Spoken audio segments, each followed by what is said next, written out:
Okay, so I just want to describe what it's like in Kibbutz Be'eri.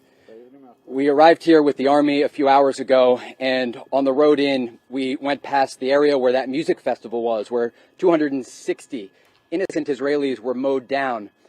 You could smell the stench of death in the air on the drive, and as we got closer to this kibbutz, where so many families were slaughtered in their homes, it became obvious that we didn't even have a full grasp of what took place here. When you turn into the kibbutz, the army has taken back over control of this entire area.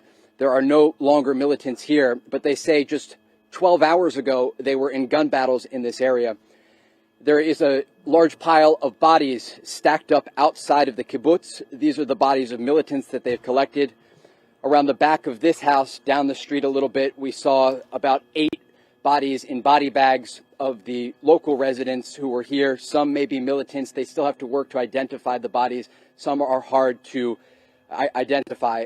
I want to just tell you what the commanding officer told me when we got here. He saw many of the families that were slaughtered in their beds and in their bomb shelters after Hamas militants broke through the door. He told us that there were people who were decapitated here, people with their hands tied behind their backs and shot, executed. And you saw from inside that house, it is the most horrific thing I have ever seen.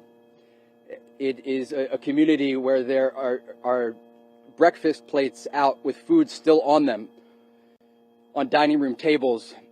There are refrigerators like you would see anywhere in the world with pictures of little kids playing sports. There are bicycles and still ceiling fans going inside the house. And there are beds soaked with blood, the floor of that kitchen, as you saw, and there are weapons laying everywhere from those militants. You can see some of their vehicles just outside. It is a house of horror behind me, and the entire neighborhood looks like this. To give you a quick number about how many people live here, there are 1,000 residents that were living in Kibbutz Be'eri before this horrific terror attack on Saturday morning. More than 100 of them were killed, many children among the dead, and their pictures are still on the refrigerator in the house.